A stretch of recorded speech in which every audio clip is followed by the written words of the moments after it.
Hey everyone, and welcome to the Boost Your Biology podcast. My name is Lucas, and I'm the founder of Ergogenic Health. Together in this podcast series, we will go underground to explore cutting-edge health and human performance insights that you simply cannot search on Google to help you upgrade your existence. So, without any further ado, let's jump into today's episode. What's up, everyone, and welcome back to the Boost Your Biology podcast. Today, I'm with an intimacy expert who is officially the world's most respected sexual biohacker. We have Suzanne Bratton. Welcome to the show. Hi, Lucas. It's great to be here. I can't believe I missed you at the Biohacker Summit in Amsterdam. We were both speakers there. How did I miss? Well, I'm sure I saw you. I'm sure you walked by me and I thought to myself, what a good looking guy. But I didn't get to meet you, and I'm super bummed about that, but it's so nice to be on your show. You and I are supplementation nerds, biohacker nerds, and we both love fantastic intimacy, so we're kindred spirits already. Absolutely. Well, yeah, very, very passionate about this space, and me too. I mean, I'm glad that you're, a voice for this, because not many people are really talking about what you talk about. So maybe, Susan, do you want to let my audience know a little bit about yourself? Like, how did you get into sexual biohacking? Yeah, sure. Yeah. So my name is Susan Bratton, and my title is Intimacy Expert to Millions. And I am a publisher of passionate lovemaking techniques and bedroom communication skills and intimate health and wellness therapies and protocols. I write about them. I'm a biohacker myself, in addition to a sexual biohacker. And I also own a sexual vitality supplement manufacturing company called The 20. So my first brand is Better Lover at betterlover.com. The second is The 20 at the20store.com. And I've been doing this for a couple of decades. It's my second career. In my mid-40s, my marriage hit the rocks. And not the ones under the Sydney Bridge. So I've been there. These were much worse rocks. We thought about getting divorced and realized that our issue was that I was avoiding him for sex, and I was avoiding him for sex because I'd been having intercourse with him for a dozen years and I never had an orgasm from it. And I just didn't want to do it anymore. I wanted great sex, but it wasn't happening. And he was very mad at me, and he tried everything, begging and honeydews and, being rational and, whatever it might be. But I hadn't really clearly identified that was even the problem. I just knew I didn't really like it. And so we just decided, instead of getting divorced like we saw all our friends doing, that we would see if we could try to fix our marriage. We went to therapy, and therapy helped a bit because I had had a lot of sexual trauma and abuse. And so one of the issues I had was that I wasn't able to be really present during lovemaking. And Tim is my husband's name, my husband of 30 years now. And Tim really helped me come back to myself and get back into my body over and over again. And, our partners are really often, there are more and more sex therapists now, but for so many of us, it's our partners that do help us through our healing journey, our sexual trauma and healing journey. Because very few of us have escaped any kind of sexual trauma because of all the repression, the religiosity, the abuse, the shame, the lack of information, which creates fear. Most of us are walking around with some sort of traumas and shames. So the therapy was helpful, but it wasn't helpful in the way that we needed it, which was we were still the blind leading the blind in the bedroom. We decided to go, because we live in the San Francisco Bay Area, to some sex workshops. We went to tantric workshops, the Human Awareness Institute, learned the Sex, Love, and Intimacy series. We did orgasmic meditation. We did all kinds of things. And when we discovered my G-spot and awakened it, when I experienced the pleasure of female ejaculation, which all women can do, just like men ejaculate and urinate out of their urethral canals, so do women. We've got a little muscle there that knows when to open and close, so we can do both. And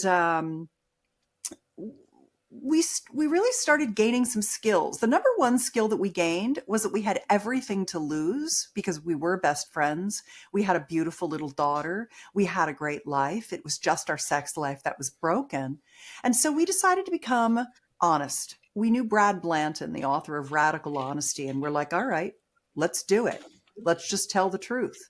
And the interesting thing about telling the truth is that you have to unwind an entire lifetime of being culturally taught to hide your feelings, push your feelings down, walk on eggshells, brush things under the carpet, minimize your experience, all for some greater good bull malarkey, right? And when we started getting honest, the hardest part about it wasn't what needed to be said. My husband is a very strong, very smart man, and he can handle things. I, as well, can handle things, and I love the truth. It was the unlearning of the lying that's endemic to our cultures that was the issue. I now, honestly, Lucas, I don't hang out with anybody where I have to filter myself in any way. I am so thoroughly exactly who I am in every moment. And I find that gives people a great sense of relief. They know what they're getting and they know I'm happy because I'm happy. I ask for what I need. I tell you what I want and don't. I speak up for myself. I say when I'm wounded. I process my crap. I do all of those things. And that was really pivotal in having us begin to figure out how to transform having sex into making love, how to turn me into a massively multi-orgasmic woman. And now I'm the person 20 years later who's wandering around talking about things like, did you know there are 20 kinds of male and female orgasms the human body can have? And teaching people about their genital anatomy and how we have the same amount as women of erectile tissue as our male-bodied partners do, but theirs gets erect in 2 minutes and it takes ours 20 minutes to achieve the same amount of erectile function. And that without erectile function in our bodies, our brain can't feel the signals of orgasm. And that's a lot of why I wasn't able to have orgasms from intercourse. And learning how to cross the gasm chasm, closing that orgasm gap between how easy it was for my husband and how difficult it was for me. It's become quite easy, and I'm massively multi-orgasmic in intercourse now. And most women think there's something wrong with them. They don't understand that they just need to know what to do. And so that's really what I've devoted the last 2 decades of my life to doing. And that is in a terribly censored world where it's very difficult for me to be on social media or any of those kinds of things. Thank God for podcasts, because this is where we have honest conversations and learn from each other what is actually possible in an uncensored medium of relational conversation. Yeah, yeah, and I think you're doing a fantastic job at sort of normalizing some of these sexual complaints that people are talking about these days. So maybe do you want to sort of expand upon? I mean, you said, not being present during sex. I mean, this is something that I've even personally struggled with in the past. Just being too distracted and focused on the future, too busy with work, things like that. So What are some of the common sexual complaints you're seeing today? Performance anxiety is the number one for all people across the gender spectrum. What people think is mismatched libido, which is often just one person's has never gotten the kind of pleasuring that is required for them to really get fully aroused. So teaching people about how arousal ladders work, how genital engorgement works, and how to pleasure the genital and physical body anatomy in ways that allow us to escalate our desire. Overcoming the guilt and the shame that have been installed in us, as well as any trauma, letting go and moving through that trauma, which is very possible. These are the kinds of things that I think people struggle the most with. Many people struggle with having a desire that they're afraid to voice, that they don't think their partner will allow them to have. That's very common too. But one of the things that though I do have programs such as the Passion Patch, Revive Her Drive. What I think I do the best is, because I'm not a therapist, I'm a publisher and author of 44 books and programs on passionate lovemaking. What I think I do is less in the area of fixing problems and more in the area of creating more opportunity. So techniques are fantastic, and I've written and published hundreds of them. Communication skills are very, very important. And actually, most recently, I've been working on what I call an ascension model for bedroom conversation, starting with understanding what you want and being able to voice it, because it changes every time, every day, and every second. Your body is, is in a flow state, and it wants different things all the time, all the way up to understanding how to ask for what you want, how to appreciate, adore, and worship your partner in the bedroom, how to understand that men especially really want to be respected for a job well done, and to make sure they feel that deeply, your deep appreciation. Women need a lot of encouragement because we've been so held back sexually in our society. So the encouragement and adoration is very, very important for us. Fantasy sharing, sharing favorite frames, these kinds of techniques. Once you get talking, then you can begin to have that. That's the foundation. Just like the foundation for arousal is actually relaxation. If you're nervous, if you're in your head, if you're not present, if you're worried about what happened in the past, or you're catastrophizing the future, which men really do a lot too, because you guys are so goal oriented. You want it to all go perfectly. So you're not here, you're back, you're over there where you want to be, where you want to be going. And what I tell guys is turn around and come back and get us, and just hold us by the hand, and let's go there together. Let's go together.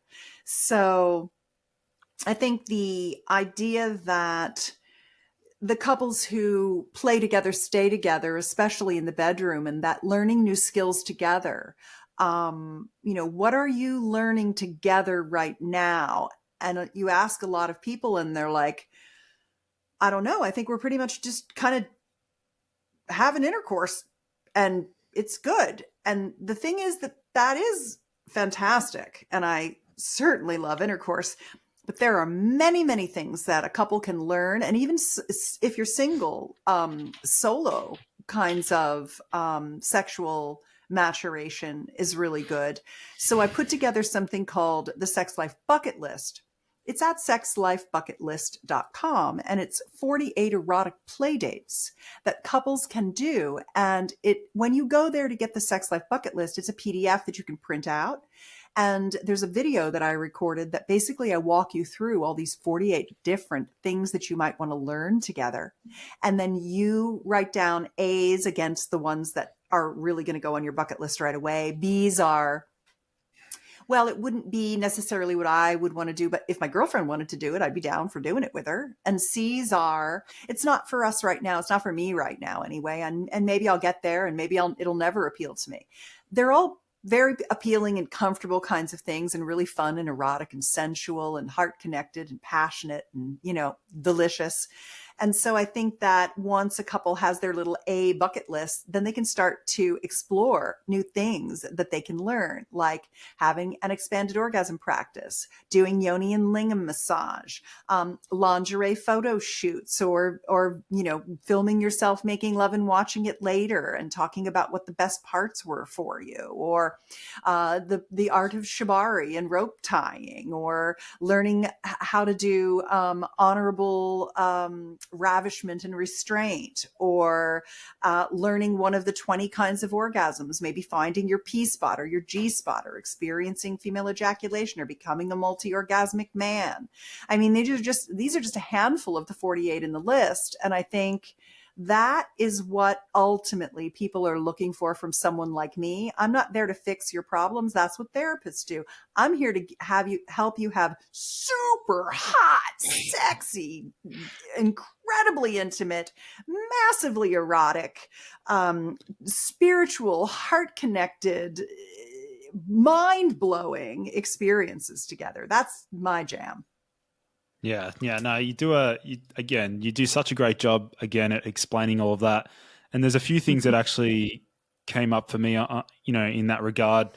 One thing I'd like to sort of discuss is like with from the female mindset and obviously the female neurochemistry, I mean, I understand male biology pretty well in terms of neurotransmitters, dopamine, histamine, acetylcholine, nitric oxide, all of that plays a huge role, prolactin.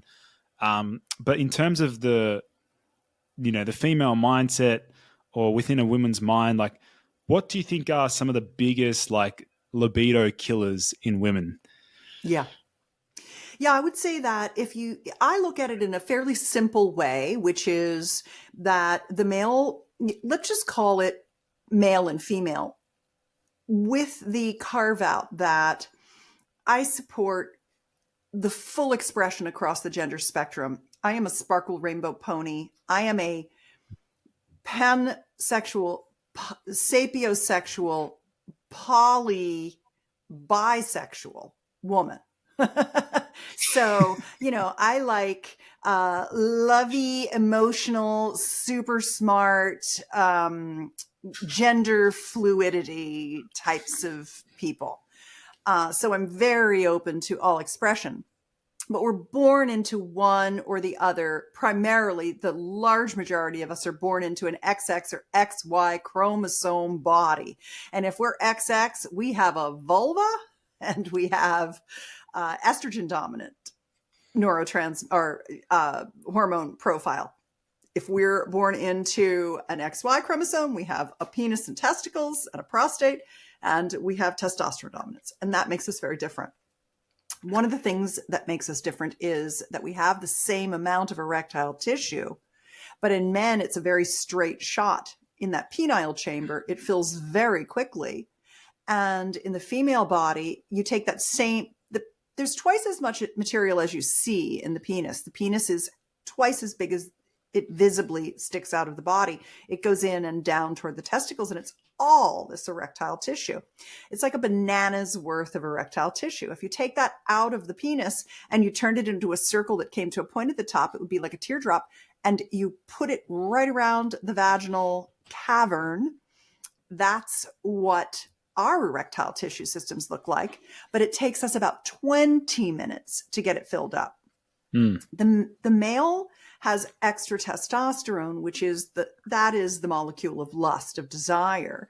And so, he has nocturnal, if he's healthy, he has nighttime erections, frequent, sometimes so hard they wake him up. He wakes up with a boner in the morning, if he's healthy.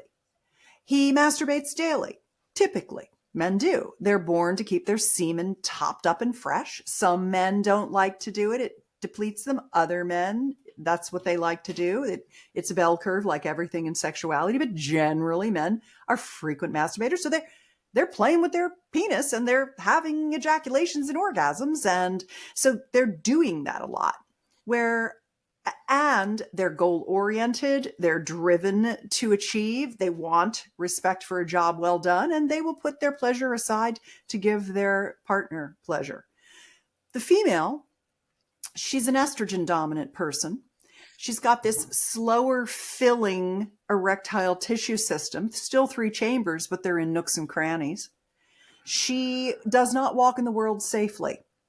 I saw a study recently that said that across all countries, 99% of sexual predators are men. Men are the prey. Men are the predators and women are the prey. We are prey. So we are the skittery little horses out in the field that run. We're nervous. We're fleet-footed. And we don't walk in the world feeling safe. Not only that, but we typically do the home work and the work. We're also paid less for our work, so we have to work very hard to achieve parity. These things are changing slowly over time, but this is the world in which we've grown up. And so we have a lot going on, and estrogen is the molecule of safety. Estrogen makes us keep our attention on a million things. Women are very much multitaskers. Guys are like, hey, honey, blah, blah, blah. And you're like, can you see that I'm doing something? And your wife is like, dude, Jesus, I do 200 things at the same time. But this is how it is, right? I mean, this is just how it is. So you have to respect the differences because they're beautiful together as well. But the thing is that when people think about sex, what they think is that sex means intercourse and that everything else is just foreplay. But I'd like to strike those words from our vocabulary and have us be really rethinking it, because holding each other, holding a woman, stroking her, relaxing her, letting her get out of her head and into her body, kissing her eyelids and her forehead and her cheeks and her neck, stroking her body, giving her a yoni massage. And I should probably say what a yoni massage is, just for some listeners who might not know Sanskrit. The word yoni, Y-O-N-I, is a Sanskrit word. And the people in the tantric lovemaking world, they use that as the word that means the entire female genital pleasure system, which is all of our parts. It's not just our vagina and the tip of our clitoris. That's just the tip of the iceberg. All the labia, the mons, every part of our genital system, and our breasts and nipples and our lips and tongue and throat and neck are all part of our erectile system.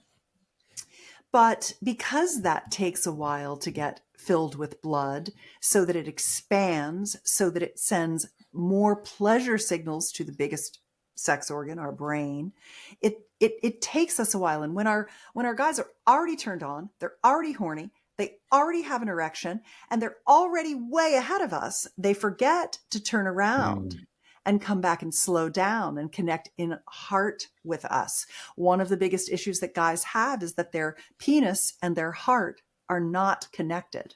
They think about their penis as a tool of pleasure, but they don't think about loving through their penis, bringing their heart through their penis into their woman. They're like, oh, geez, I never even thought about that. I wondered why sex felt a little empty to me. And so I think the difference between needing to settle and feel safe and relaxed and appreciated and loved and adored, and then allowing us that prolactin letdown where the tears might well, the saliva runs, our breasts let down, our vagina begins to lubricate, because the vagina it's not a gland. It doesn't have any lubrication in it. It actually requires the blood plasma, what we have 5 liters of blood in our body. That's not enough to be everywhere all at once. So our vascular system has to use nitric oxide. You call it nitric oxide, which I think is very cute. The nitric oxide has to allow that blood to move from our brain when we're thinking, from our glutes when we're working out, down into our pelvic bowl so that the plasma can slowly seep through all the vaginal mucosal lining. So if she doesn't have that, she feels dry, she feels unsafe, she's not wet. I mean, most guys have finished and had their ejaculation before she ever even got lubricated, because they're just driving to intercourse instead of all the things, the yoni massage, which is the massage of the vulva and the vagina, oral pleasuring, introducing toys which vibrate the tissue and bring in the blood flow and send the signals to the brain to process the pleasure. All of these things are the things that we female-bodied people need. And it's like over before we've even gotten relaxed. And so I think having that idea that, sex is all the things, not just intercourse. Let's get good at all the things. Are you an incredible kisser? Can you get lost in your kissing? Can you have orgasms from just having your breasts and nipples stroked and licked? Can you have incredible full body orgasms from having your penis pleasured with hands and toys? It's just like, let's try and do those things that help level the playing field for equal pleasure for both partners. And it's nobody's fault. People just don't know these things because it is censored information. I can't post any of this on the internet and get any traffic to it because I am censored. And so thank God for podcasts where we can begin to say, oh, Susan Bratton, I'm going to go to betterlover.com and get that sex life bucket list and find out about yoni massage and change my sex life and be one of those people like her that's 62 and having the best sex of her life. That's what I want. That's awesome. No, I love that. I love that. With you've mentioned obviously the different types of female orgasm. I'd actually be curious to know more about sexual attraction and how that can either increase as the relationship goes on, or it can actually decrease. And like, what you think are the major factors behind, what happens after the honeymoon period? Like, is it normal for there to be a drop off in sexual attraction between the couple, or It's only normal because people don't do anything interesting. Like if it's the same-o, it's boring. Like, I love my chicken and broccoli and rice dish, but I don't want to eat it every night, right? Variety is the spice of life. I think that the number one thing for couples is, for women, I think it's grooming. Men get a little sloppy with their grooming. They get those Shrek toes and, they don't go to the dentist frequently enough and get their teeth scaled, and they put on a gut and they don't manscape, and their nails and hands get scratchy, and they don't shave as well as they used to, and they've got ear hair, and chicks hate that. I just saw the funniest reel on Instagram. My boyfriend sent it to me, actually. And it was this young woman. She was Australian. And she was like, I am 30. I'm going to say 34 years old. I'm 34 years old, and I don't want to see any of your pics on your dating profiles. Frankly, I want to see what your house looks like. Are your sheets clean? What is the thread count? When was the last time you scrubbed your bathroom? Is there a scent of trash around your house? She said, I'm never going to have sex with another man for the rest of my life in dirty old sheets, Yeah. This is what women care about. Grooming. I've done, over the last 2 decades, I've done a lot of longitudinal research on sexual attitudes. And it doesn't matter what decade we're in. When you ask women what they want in a man, they want impeccable grooming. They want heart connection, what they would call emotional connection. They want your presence, and they want you to get out of your head and into your body with them. They know the minute you start obsessing. They want you with them, not disconnected, not aloof, not doing them. We don't want to get done. We want you to be with us, not do us. So I think that and I could, honestly, Lucas, I could tell people that, I could tell dudes this for the rest of my life. And it's like the simplest friggin' thing to take a shower before you make an offer to your partner. And they still won't do that. It's like they're dirty birds, you dudes. A lot of you dudes, not all you dudes, but a lot of you dudes are dirty birds. And they'll be like, well, I took a shower. You're like, congratulations. Super glad that you had to tell me. Like, I should give you a gold star for taking a shower. But okay, here's the gold star. Good job, honey. You took a shower. You know what I mean? I mean, it seems silly that here we are having a conversation this remedial, but it's literally what pisses her off. And guys, like, they can't. They're like, how could this be? And I'm like, well, let me ask you a question. Do you want her to wear lingerie? Oh God, I do. I'd love that. I'm like, do you kind of get a hard on every time you see her boobs? I do. It's just like, it is what it is. I didn't make humanity. I'm just reporting in from Earth. Here's another thing. This is from the Seduction Trilogy, which is one of my mentors, Dr. Patty Taylor. I have published her work. She is retired now, and I'm carrying on the legacy of her work. And I'm very, very, very honored to do so. She was a very, very early pioneer in female orgasmic study. And if I had to just push away all the surface of everything that I do, what I am really about is human orgasmic potential. I'm about how to co-create the most incredible pleasure possible that humans can have together. Because it is a healing pathway, a major healing pathway. It is the pathway of youth. It is the fountain of youth. Studies show that people who have intimate relations, and I didn't say sex and I didn't mean intercourse, because I literally think if I say sex, people will be like, oh, okay, you have to have intercourse 3 times a week. Oh, I'm not doing that, because they're not even having intercourse 1 time a week, right? So I like to say intimate relations, just to widen the playing field a little bit. But if you have intimacy 3 times a week, what are you doing? You are resetting your nervous system. You've got an endocrine cascade of neurotransmitters and hormones. You're generating all that wonderful oxytocin. You're lighting up your brain, and all that oxygenation is getting up in your head, which you know you need, because a lot of people are literally so sedentary. Oxygen never gets to their brain. You're doing all of this wonderful co-regulation. You're calming yourselves. You're having bliss. I mean, you're triggering your endocannabinoid system. There's so many good things that come from intimate pleasure.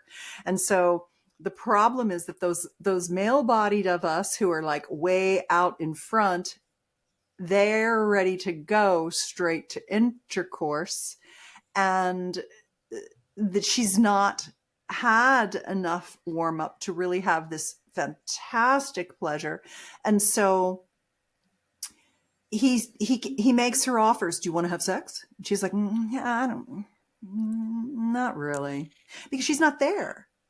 He needs to turn around and come back and get her and make her small offers. And the Seduction Trilogy is a 3 ebook audiobook series that Dr. Patty wrote.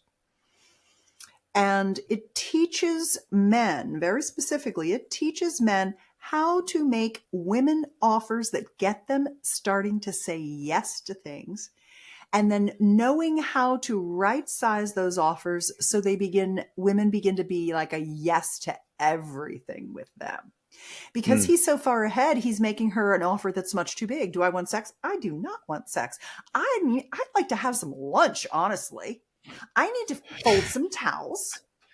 So like, oh, okay. Well, what would you like to eat? Let me do that. Do you want me to carry the load upstairs? And I can help you fold. No, you don't need to help me fold. That is my job. I will fold. But yeah, I'd like a hard-boiled egg and some cottage cheese. That'd be super nice. Thank you. Okay. Later on, honey, it's the end of the day. Would you like to have a glass of Chardonnay, and I'll give you a foot rub? You've had a long day. Oh, okay. And does she know he's trying to curry this interaction? Of course she does. But she's open to a foot rub. She's open to a neck rub. She's open to telling him about her day. She's open to him holding her on the sofa. And then she can begin to get into that space of remembering that she wants him. And then if he doesn't rush her to intercourse and he gives her lots of pleasure, she's going to want more and more sex. She's going to be a yes to more and more things. And so it's really as simple as learning the 4 keys to seduction, which is what the Seduction Trilogy teaches. Of course, at seductiontrilogy.com, for those who are interested, there's a free book at More Sex, More Often that teaches more about these small offers. Because guys are like, can you just give me a list of the offers? Yes, moresexmoreoften.com has a list of the offers. Awesome. Yeah, I think one thing, Susan, you've mentioned is around the attraction and orgasm potential, like how to max out your orgasmic potential. And this would also apply to, to men as well. Yeah. There's something that I think is affecting a number of people worldwide that's not really getting a lot of attention, and that is the impact of SSRI medications or serotonin. Yeah, so maybe do you want to speak about the it's known as PSSD, I get DMs every single day asking about how to fix it and how to reverse it. For those listening in, we're referring to post-SSRI sexual dysfunction. And this is when individuals that have used SSRIs, selective serotonin reuptake inhibitors, they complain of numb genitals, blunted orgasm, and things like that. So maybe do you want to talk about that, Susan? God, why don't we talk about how they got there in the first place? Absolutely. Let's talk about that. How did they get there how did they end up on SSRIs? What happened to their physiology that they had to get on those medications? You tell me. I have my guesses. Well, in my opinion, I think it's oftentimes just like an immediate reaction by the doctor or GP to just, suppress symptoms or, not address the root cause, when the root cause might actually be trauma, it might be nutrient deficiencies, it might be hormonal imbalances. Definitely, like, no one really suffers from an SSRI deficiency. Like, it just does. Amen and hallelujah, Lucas. Yeah, exactly. So the answer is, to solve that problem, you have to fix the root cause of what you got into the mess in the first place. And you've got to detox from the SSRIs. And you've got to look at what your physiology is. And you've got to right the root. And I honestly think for a lot of people, the very first thing I would do is I would do genetic testing for MTHFR SNPs and start them on SAMe if they're MTHFR. I mean, Jesus. The difference between a day with and without SAMe supplementation first thing in the morning for me is a grumpy hopelessness versus an ebullient exuberance. And it took me until I was in my 50s to realize that SAMe was what I don't make well because of my genetic situation. I think there's just a massive amount of that. How about ultra-processed foods that are fake foods that people are eating because no one's learned how to cook real whole foods and eat them? How about the lack of getting out in nature and moving our bodies? How about the stresses that we're under in our society and learning how to co-regulate and regulate our nervous systems, our heart rate variability? You had a guy on just recently talking about HRV. That is unfortunately what the people who have PSSD need to do. They need to wind it all the way back, because over time, if they can get to the systemic reasons that are creating these feelings of anxiety and depression, they can move through it and get to a feeling of not needing these things that are ruining their sensitivity and their orgasmic, their ability to achieve climax. I mean, I just don't think that there's no pill I can give somebody to fix that problem. That's what functional medicine doctors, integrative doctors, and therapists are for. It is a rampant issue, and my heart goes out to those people who got sold on the pills as being the solution. It's a bummer. Yeah. No, it's definitely a common issue that I get messaged about daily. And in terms of overcoming the symptoms, there are some modalities, there are certain supplements and certain drugs that might be able to block certain serotonin receptors to ignite that sexual oxytocin pathway. But what's really important to, I guess, elaborate to my listeners is the difference between ejaculation and orgasm, because a number of men that suffer from PSSD say that they can ejaculate, but there's literally no orgasm at all. There's a complete absence of orgasm. So maybe do you want to explain, there's a difference between ejaculation and orgasm? Yeah. I'd like to say one thing about oxytocin that's also very interesting when we're talking about the root cause of the lack of oxytocin. And that is that I make a morning smoothie every day. I make a custom smoothie for myself and a custom smoothie for my husband. They have entirely different ingredients in them.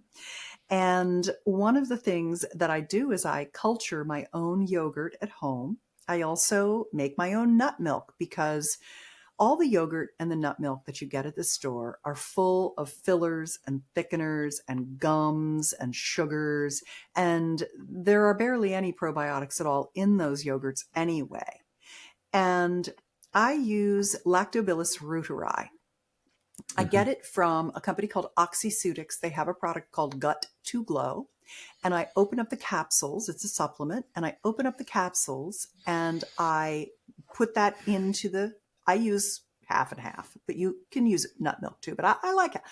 I'm a Northern European girl. Dairy suits me. So it doesn't bother me at all. I don't have any lactose issues. And I culture it over 36 hours. I really let it culture and ferment for a long time so that it has very high yields of the Lactobacillus reuteri. And Lactobacillus reuteri is the bacteria in our microbiome that is required for our body to synthesize and create oxytocin. So we can take exogenous oxytocin. We can take it intranasally. We can put it intravaginally, intrarectally, etc. We could do it sublingually in troches if we wanted to. We can compound oxytocin and we can exogenously deliver it. But I like to make it by refilling my gut with the bacteria that probably got killed off a long time ago as a kid from all the antibiotics that were given to me. So I was a very poor oxytocin producer, and now I'm a very good oxytocin producer. And oxytocin I love everybody, Lucas. It's so crazy how happy I am, how much I love people, how much pleasure and joy I get, how much I love touching and hugging everybody. I'm just a little love bug now. And it's directly attributed to that Lactobacillus reuteri, a funny little bug in my gut that has me just flowing now with oxytocin. That's actually funny you mentioned that, Susan, because I first learned about that Lactobacillus reuteri probably 3 or 4 years ago. Started experimenting with it. Yeah. Purely based on there was a research study in male rats saying it gives them bigger balls. So of course I wanted to. And beautiful hair. Yeah. They get pelts, like their pelts get luxurious. Yeah, I've read all those studies. Yeah. So I had some this morning. Did it make by your the balls way, bigger? So, well, I didn't have measurements before and after. Okay. But I think my sexual performance improved. I would say my reload time, like that you're improved. refractory. Mm-hmm. Yeah, that's interesting. Yeah, I also like red light therapy, photobiomodulation on the testicles and the penis. One of the things that I'm really big in, it turns out, Lucas, that I'm the queen of penis pumps. I really like to help men with reversing the atrophy of aging. And I like them to also be able to have a bigger penis.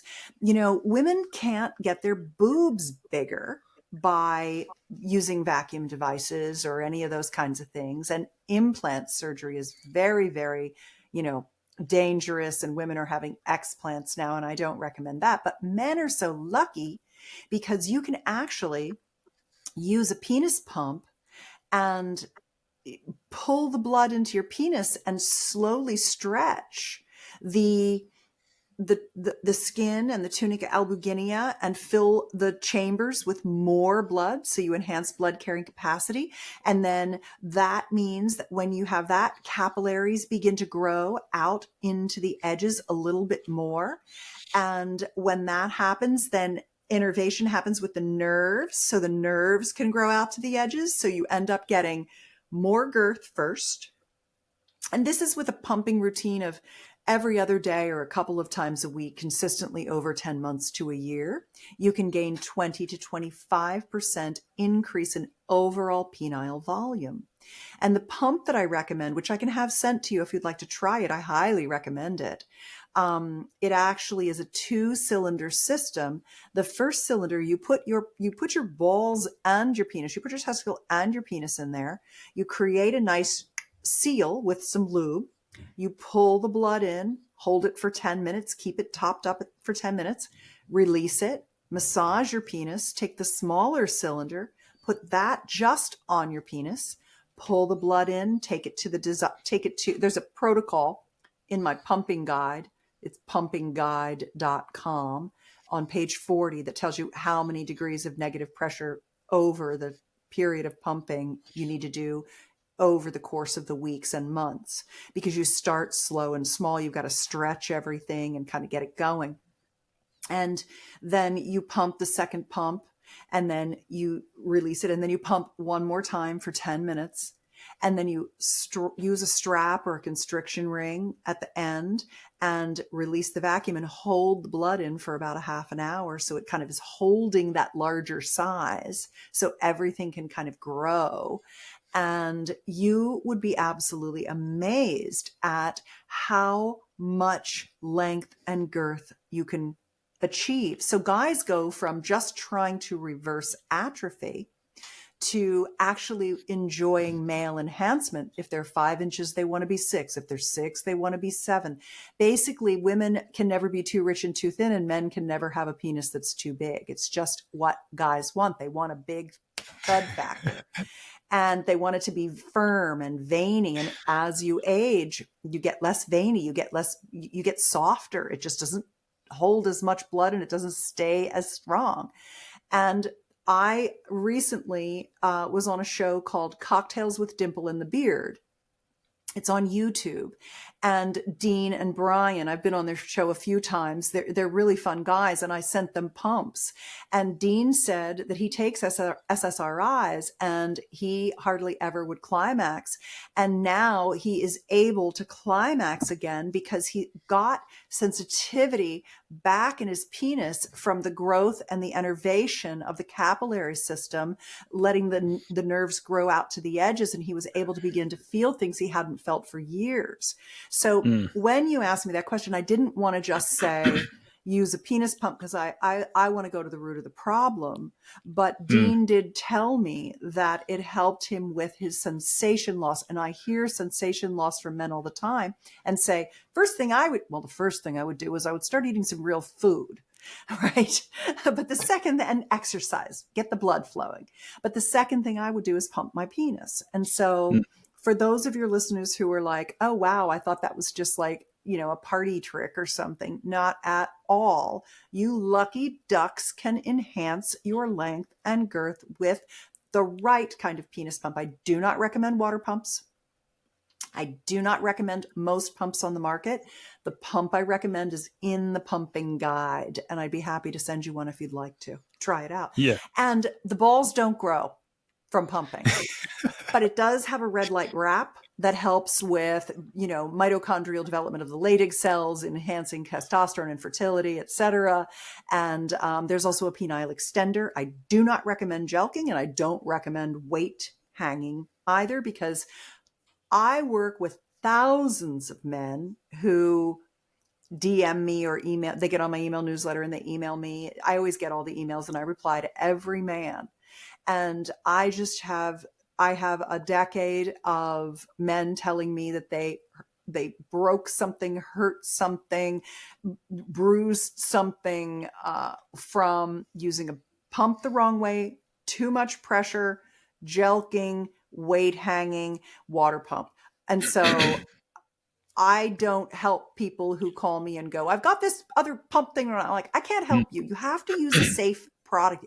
You've got to use an FDA class 2 medical device. It's like $179. It's not like it's expensive, but you have to use the right thing, and you have to get the right size cylinders to achieve the right vacuum pressure to actually affect the reversal of the atrophy and move into growth. Yeah, I'm glad you've mentioned that. And I'll make sure to leave that linked in the podcast show notes, Susan, because I know a lot of my listeners will definitely find that useful. There's a lot of content on YouTube about different penis pumps and different YouTube channels and different brands being promoted.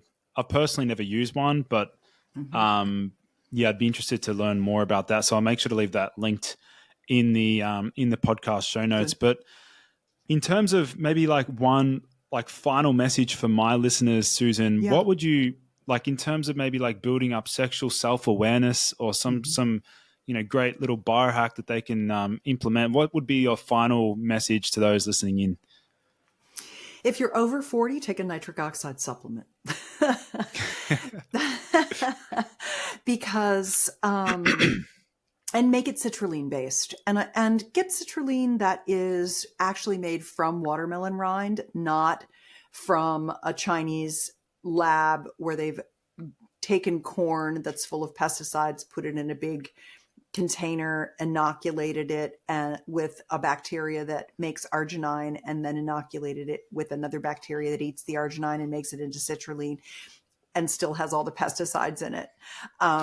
We're trying to lower our toxic load. So that my company, the 20, we make a nitric oxide supplement called Flow. You can get it at Buy Flow Now, BUYFLOWNOW. For Australia, we can send, and I think also for the Kiwis over in New Zealand, we can send a 90-day supply. That's the max.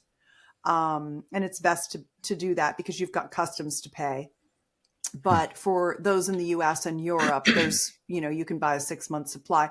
Take it every night instead of day if you don't mind taking supplements before bed, because your nitric oxide stores are actually topped up at night. And it's nitric oxide that's going to get that blood flowing into the pelvic bowl and give you firmer erections and remember, women have as much erectile tissue as men. We need firmer erections too. We need higher erectile function.